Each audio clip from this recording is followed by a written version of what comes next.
इन videos के पीछे सिर्फ कहानी नहीं, बहुत ज़्यादा मेहनत होती है, रातों की नींद और दिल लगा होता है। अगर आपको ये पसंद आए तो सपोर्ट ज़रूर करिए। लाइक, शेयर और तून झिलमिल टीवी को सब्सक्राइब ज़रूर करिएगा। आपके लाइक, शेयर और सब्सक्राइब करने से हमें बहुत खुशी होगी और मोटिवेशन मिलेगा। भैरवपुर का पीपल कोई आम पेड़ नहीं था। वो गांव के बीच खड़ा नहीं था, वो गांव को देख रहा था। दिन में वो बस सामान्य पेड़ लगता था, लेकिन सूरज ढलते ही उसके नीचे की जमीन किसी और की हो जाती थी। ये बात कोई जोर से नहीं कहता था, बस सभी जानते थे। और जो जानते थे वो शाम के बाद उस तरफ पांव नहीं रखते थे। मंगलू को भी पता था, पर डर और थकान में फर्क होता है। उस दिन खेत में काम ज्यादा था, पीठ टूट रही थी। मंगलू अकेला लौट रहा था। आसमान में चांद आधा था। हवा रुकी हुई थी। जब वो पीपल के पास पहुंचा, उसने तुरंत महसूस किया कुछ गलत है। अभी तक तो गर्मी थी, ये ठंड कहां से आ गई? उसने चारों तरफ देखा। पूरा इलाका शांत, इतना शांत कि अपने सांसों की आवाज अजीब लगने लगी। तभी मंगलू, उसने चौंक कर पीछे देखा। कौन है? उसकी आवाज कड़ी थी, डर को दबाने वाली। उसने हंसने की कोशिश की। थकान हो गई है बस, पूरा दिन काम किया है ना, इसीलिए शायद। वो आगे बढ़ा। दूसरी बार आवाज आई, इस बार पास से। मंगलू। अब उसकी चाल धीमी हो गई। अगर कोई मजाक कर रहा है ना, तो मैं देख लूंगा सामने। हाँ, नाम लेने से आदमी नहीं दिखता। मंगलू का दिल तेज हो गया। अरे बोल ना, डरता नहीं हूं मैं। तभी पीपल के तने के पीछे किसी के कदमों की आवाज आई, घिसटती हुई। मंगलू की नजर नीचे गई। पहले पैर दिखे। उसने देखा कि उसके पैर नंगे थे और बहुत ज्यादा सफेद। उसका मुंह खुला रह गया। फिर औरत सामने आई। साड़ी पुरानी थी, बाल खुले, चेहरा जाना पहचाना, बहुत ज्यादा जाना पहचाना।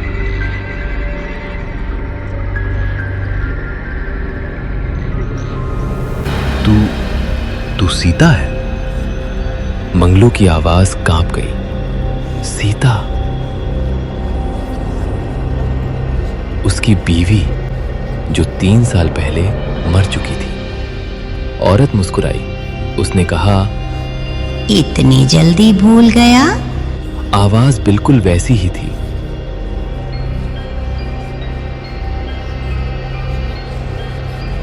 नहीं, तू नहीं हो सकती। तू तो मर गई थी ना, और मर के कोई वापस कैसे आ सकता है? ये सब क्या हो रहा है? औरत ने एक कदम आगे बढ़ाया।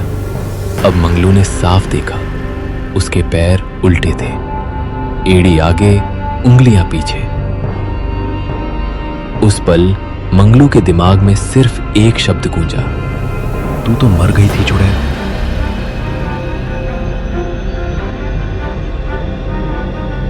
चुड़ैल। वो चीखा।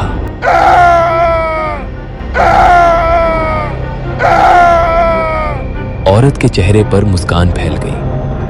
अब याद आया,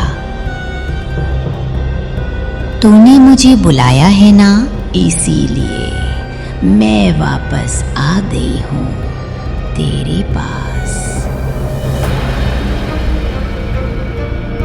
मैंने नहीं बुलाया, मैंने तेरा नाम नहीं लिया।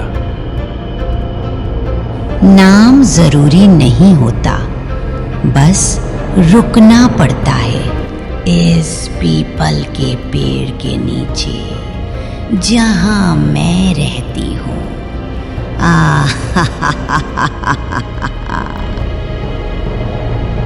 अचानक उसकी पायल बजी।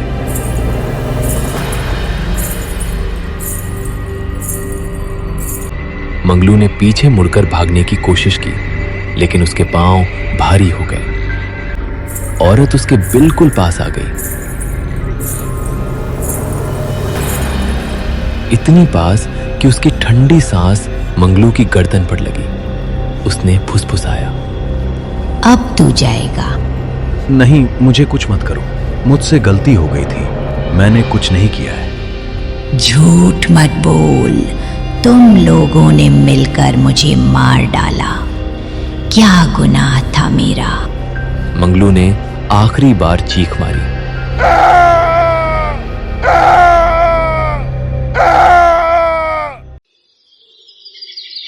राधा काकी सुबह सुबह पानी भरने निकली थी। तभी पीपल की तरफ उनकी नजर पड़ी। वो वहीं रुक गई। अरे, ये तो मंगलू की कुदाल है। मंगलू तो इतना गैर जिम्मेदार नहीं कि कुदाल यूं ही बीच रास्ते छोड़ जाए।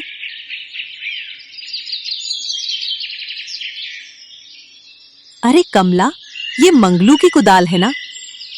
अरे हाँ राधा काकी, मैं तो मंगलू का इंतजार ही कर रही थी। मुझे लगा वो खेत पर ही सो गए होंगे तो शायद सुबह वापस आ जाएंगे। पर सुबह भी हो गई और उनका कोई निशान नहीं है। खेत पर भी नहीं मिले। धीरे धीरे लोग जमा होने लगे। कुदाल, चप्पल, मिट्टी में घसीटने के निशान। किसी ने कहा, क्या हो रहा है यहाँ? सुबह सुबह इतनी भीड़ क्यों जमा है? वो मेरे पति मंगलू कल रात से घर नहीं लौटे हैं। सरपंच आगे आया। उसने पेड़ की तरफ देखा। उसके चेहरे का रंग उड़ गया। पीपल के तने पर नाखूनों से लिखा था और उसके नीचे उल्टे पैरों के निशान थे। गांव में कोई रोया नहीं, क्योंकि सब समझ चुके थे ये पहला नहीं है, बस पहला शिकार है जो सबके सामने गया है।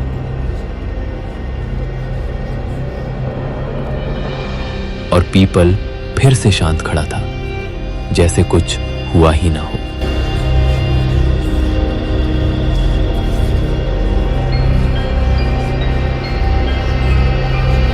उस रात के बाद गांव जैसे बदल गया।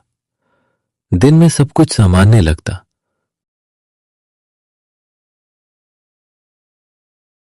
पर जैसे ही रात होती पूरे गांव पर सन्नाटा छा जाता।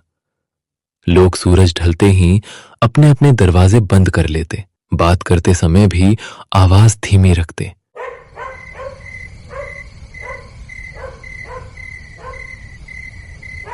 कुछ रातों बाद कुछ घरों के बाहर पायल की हल्की सी आवाज सुनाई दी।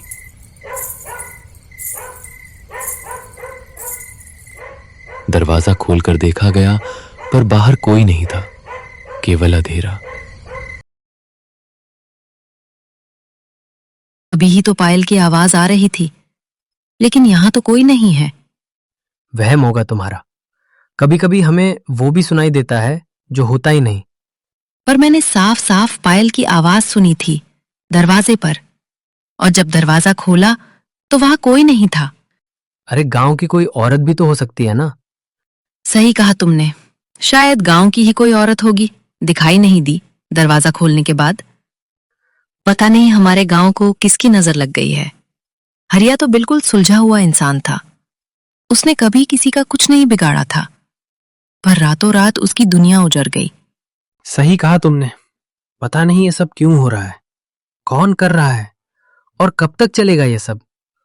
बस उसकी चप्पल मिली थी उस पुराने पीपल वाले रास्ते में। लोग डरने लगे हैं उस पुराने पीपल के पेड़ वाले रास्ते से आने जाने में। पता नहीं, मैं तो चला सोने। इतनी रात हो गई है, तुम भी सो जाओ। अच्छा ठीक है। अगली सुबह गांव के किनारे की कच्ची मिट्टी पर अजीब निशान दिखाई दिए। पैरों के निशान थे, पर आगे नहीं जाते थे, पीछे की ओर जाते थे। कुछ ही देर में वहां लोग जमा होने लगते।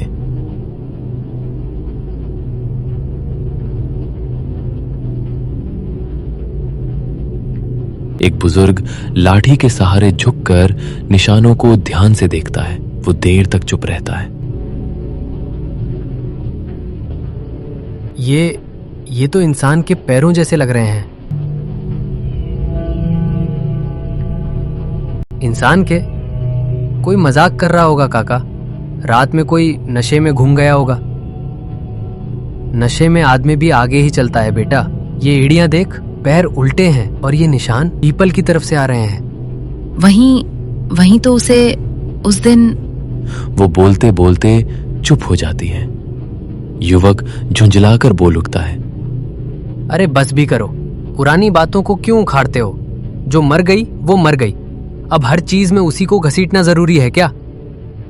मरना और चैन पाना दो अलग बातें होती हैं। पर मरा तो उसका आदमी था ना। वो रात को पीपल के पास गया था। कोई और भी तो हो सकता है। किसी ने धक्का दे दिया हो, लूट लिया हो। अगर किसी ने धक्का दिया होता तो उसके पैरों के निशान भागते हुए जाते। ये निशान रुके हुए हैं, जैसे जो आया वो गया ही नहीं। ऐसा कहाँ लिखा है कि वो वापस आ गई है और ये सब वही कर रही है? जब जिंदा थी तभी उसकी हरकतें संदिग्ध थीं। काला जादू करती थी। गांव वालों में डर फैल गया था। सब लोग उससे छुटकारा पाना चाहते थे और उसका आदमी हमेशा बीमार रहता था। पर वो दोबारा वापस कैसे आ सकती है? उसे तो हमने खैर। सबकी नजर फिर से निशानों पर जाती है। उल्टे पैर, गीली मिट्टी, ताजा। कोई बहुत हल्की आवाज में कहता है, तो क्या वो लौट आई है? कोई जवाब नहीं देता और सब समझ जाते हैं सवाल का जवाब मिल चुका है। गांव में तांत्रिक को बुलाया गया है।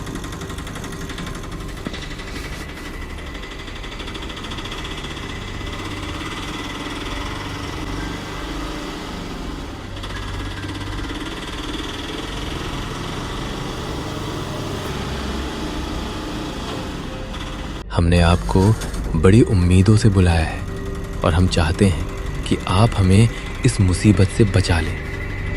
मैं तुम लोगों की मदद नहीं कर सकता। ये चुड़ैल बहुत शक्तिशाली है और अपना बदला लेकर ही जाएगी।